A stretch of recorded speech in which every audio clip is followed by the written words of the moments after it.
स्वास्थ्य से संबंधित बहुमूल्य सुझावों को हम आप तक पहुंचाते रहे हैं और इसी अभियान और कार्यक्रम को आगे बढ़ाते हुए आज जिस चिकित्सक से हम आपको परिचय करा रहे हैं, ये जिला सिवान के सदर अस्पताल में पदस्थापित चिकित्सा पदाधिकारी हैं डॉक्टर समीम अहमद, जो सिवान जिले में प्रैक्टिस कर रहे हैं और सदर अस्पताल सिवान में चिकित्सा पदाधिकारी के पद पर योगदान दे रहे हैं। हम इनसे जानेंगे, चूँकि कोरोना काल चल रहा है और कोविड-19 का खतरा अभी कम नहीं हुआ है, सर्दी का मौसम है और इस सर्दी के मौसम में सामान्य तौर पर नाक बहना, खांसी आना, सांस लेने में तकलीफ होना, इस तरह की दिक्कतें आम होती हैं, जिसे मेडिकल भाषा में इन्फ्लुएंजा और तमाम प्रकार के मेडिकल टर्मिनोलॉजी से जाना जाता है। लेकिन हम अपने व्यूअर्स को, खास करके जो ग्रामीण क्षेत्र की जनता है, जो प्रतिदिन हमारे कार्यक्रम को देख रही है, सुन रही है, इस विषय में अवगत कराएंगे डॉक्टर समीम अहमद के बहुमूल्य सुझावों से। आइए डॉक्टर साहब का स्वागत करते हैं और डॉक्टर समीम अहमद से जानते हैं कि कोविड-19 का समय है और सर्दी का मौसम है, चूँकि जनरल फिजिशियन है सर आप, क्या सुझाव देना चाहेंगे हमारे व्यूअर्स को? ये तो अभी कठिनाई का दौर चल रहा है और हम लोग कोरोना को लगभग 10 महीनों से देख रहे हैं और इसमें है हम लोगों को कि 2 चीज़ों को जानना ज़रूरी है। कॉमन कोल्ड और कोरोना में डिफरेंस, अंतर क्या है दोनों में। कोरोना जो है एक वायरल डिजीज है जो कि कॉमन कोल्ड भी उसी तरह से फैलता है जैसे कोरोना फैलता है, दोनों ही वायरल है। लेकिन इसमें है कि आपको कोरोना में देखिएगा कि अलग अलग सिम्टम, माने अलग अलग आप कंप्लेन लेकर के आइएगा। कॉमन कोल्ड में अलग कंप्लेन रहेगा, कोरोना में अलग कंप्लेन होगा और कंप्लेन कम भी हो सकता है कि अगर इम्यूनिटी आपकी ठीक है तो कोरोना का सिम्टम भी कम होगा। जैसे कि अगर कोरोना का इन्फेक्शन हो गया तो पेशेंट जो है आके बोलता है कि हमको गले में दर्द है, सर्दी है, खांसी है, वीकनेस बहुत ज़्यादा होता है। जबकि कॉमन कोल्ड जानना जरूरी है, कॉमन कोल्ड इन्फ्लुएंजा भी होता है, उसमें जानना है कि इसमें सर्दी होगी, आँख लाल होगा और गले में दर्द हल्का फुल्का हो सकता है, लेकिन इतना कमजोरी नहीं होती है। जो हम लोग का खांसी होता है, खांसी वो कॉमन कोल्ड में उस तरह का नहीं होगा जैसे कोरोना में होता है। ड्राई कफ होता है और कफ जो है एकदम उजला निकलेगा, सफ़ेद और बहुत तकलीफ़ से निकलता है। कफ ड्राई होता है और पेशेंट को सांस लेने में तकलीफ़ भी हो सकती है, जो कि कॉमन कोल्ड में नहीं होती है। तो ये आप अंतर कॉमन कोल्ड से और कोरोना से जानने का कोशिश करिए और हमें कभी भी भयभीत न हो। कोई भी पहले अपने चिकित्सक से परामर्श लीजिए जो आपके नज़दीक में हो। पहले तो आप जाइए, मिलिए और इसको डिफरेंस को समझिए कि क्या है। घबराने की ज़रूरत नहीं है, पैनिक होने की ज़रूरत नहीं है। इसका इलाज भी है और मोर्टलिटी बहुत कम है, नगण्य है बिहार में, क्योंकि यहाँ की इम्यूनिटी हमको लगता है कि अच्छी है, इसलिए अदर स्टेट से यहाँ में मोर्टलिटी कम पाया जा रहा है। इम्यूनिटी अच्छी होने के चलते यहाँ मोर्टलिटी कम है। कॉमन कोल्ड और कोरोना और भी वायरल डिजीज है जिससे हम कैसे बच सकते हैं। पहले तो हमको हेल्थ एंड हाइजीन, जो पहले बच्चे से ही पढ़ाया जाता है कि हाथ धोना, मुंह धोना, कुल्ला करना, उसके बाद साबुन से बार बार हाथ धोना, कोई छींक रहा है तो दूरी रखना। और आजकल जो है सभी लोग मास्क पहन रहे हैं, मास्क यूटिलाइज कर रहे हैं। और आप देखिए कि मोबाइल में अमिताभ बच्चन जी भी बताते रहते हैं हमेशा रिंगटोन पे कि कम से कम 2 मीटर की दूरी रखिए, मास्क पहनिए, बार बार हाथ धोएं, इससे बचा जा सकता है। ये हो गया आपका कॉमन कोल्ड से बचने का। अभी एक और तरीका है जो कि वैक्सीनेशन है। तो वैक्सीनेशन अभी हमारे यहाँ अभी तक अवेलेबल नहीं हो पाया है।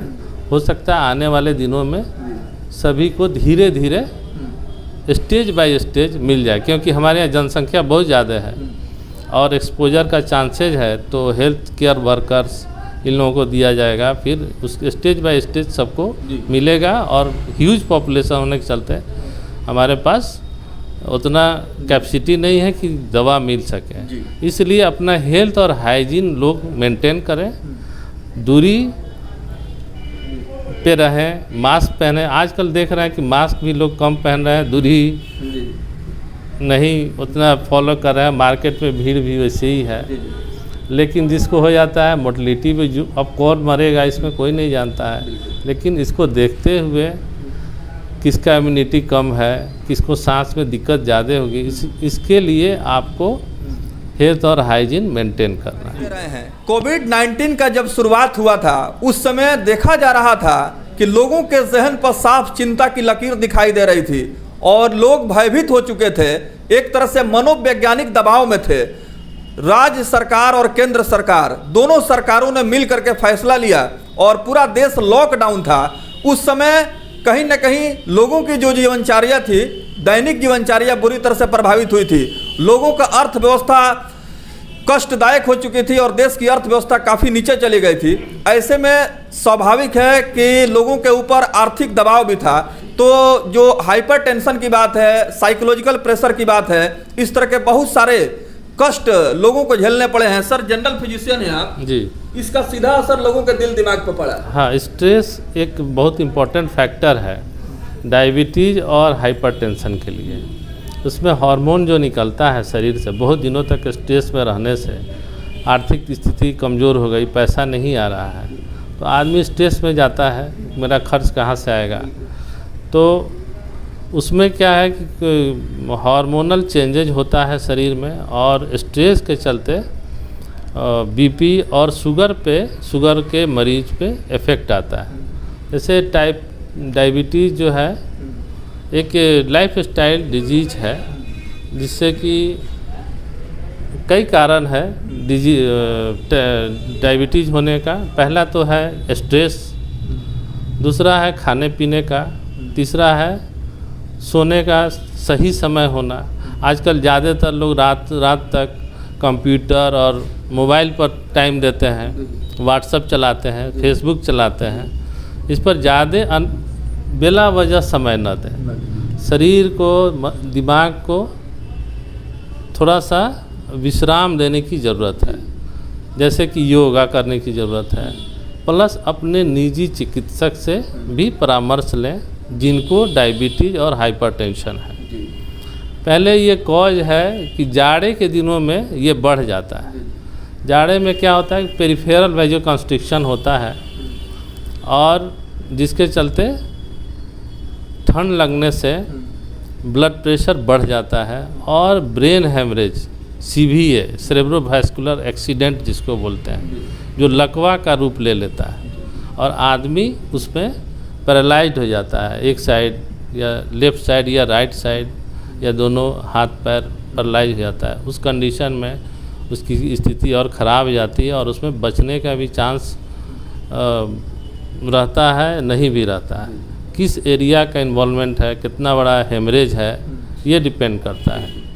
तो ये आप निरंतर अपने चिकित्सक से परामर्श लेते रहिए और अपने खान पान, सोने का समय और जो इम्यूनिटी वाली दवाइयाँ हैं और स्ट्रेस न लें, ठीक है। इसमें है हाइपरटेंशन में इस सब से बचाव रखें और नियमित अपने चिकित्सक जो भी नज़दीक में हो, सदर अस्पताल है, पीएचसी है, वहाँ पे जाके मिलें और फिजिशियन से भी मिलते रहें। दूसरा है डायबिटीज़। डायबिटीज़ एक इम्यूनिटी डिजीज़ है प्लस स्ट्रेस से भी रिलेटेड है। स्ट्रेस बढ़ेगा तो इसमें शुगर का लेवल बढ़ते जाता है। तो स्ट्रेस को कम करने के लिए दवाइयाँ भी हैं, योगा है, प्लस खान पान पर नियंत्रित भोजन भी करना है और ज़्यादा कैलोरी जिसमें हो खाना नहीं लें और नियमित सेवन करें, खाना का जो कंट्रोल में हो, और अपने डाइटिशियन से भी मिल सकते हैं कितना भोजन लेना है कैसे। उसके बाद डेली व्यायाम जो है एक्सरसाइजेज डेली करें। नमक का भी प्रयोग कम करें, हो सके तो सप्ताह में एक दिन फास्टिंग भी करें, उससे बहुत बेनिफिट है। और जो मरीज़ जैसे डायबिटीज़ के साथ साथ वो अगर बहुत दिनों तक डायबिटीज़ में हैं या हाइपरटेंशन से ग्रसित हैं तो उनका आँख और किडनी पे इफेक्ट आता है। तो इसके लिए आप आँख के डॉक्टर और किडनी के डॉक्टर से भी मिलते रहें अगर इस तरह का दिक्कत है तो। ये थे सिवान जिले के general physician doctor Samim Ahmad, जो हमारे सवालों का जवाब दे रहे थे।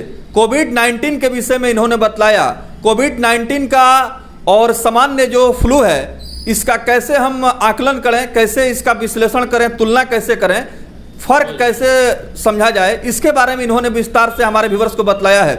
और साथ ही साथ डॉक्टर समीम अहमद ने हाइपरटेंशन, डायबिटीज और लोगों के जीवन शैली से होने वाली जो सामान्य बीमारियां हैं, खास करके जो हम देख रहे हैं डायबिटीज, जो कि काफ़ी तेज़ी से अपना पांव पसार रहा है और इसके गिरफ्त में बहुत तेज़ी से लोग आ रहे हैं। ऐसे में अपने डेली रूटीन को मेंटेन करना होगा और नियमित रूप से कुशल चिकित्सक से संपर्क करके अपने समस्याओं के बारे में, अपने मर्ज के बारे में जानकारी लेना होगा, सुझाव लेना होगा। डॉक्टर साहब, चलते चलते आपसे हम, चूँकि आप सदर अस्पताल में भी बतौर मेडिकल ऑफिसर कार्यरत हैं जी, क्या संदेश देना चाहेंगे हमारे व्यूअर्स को?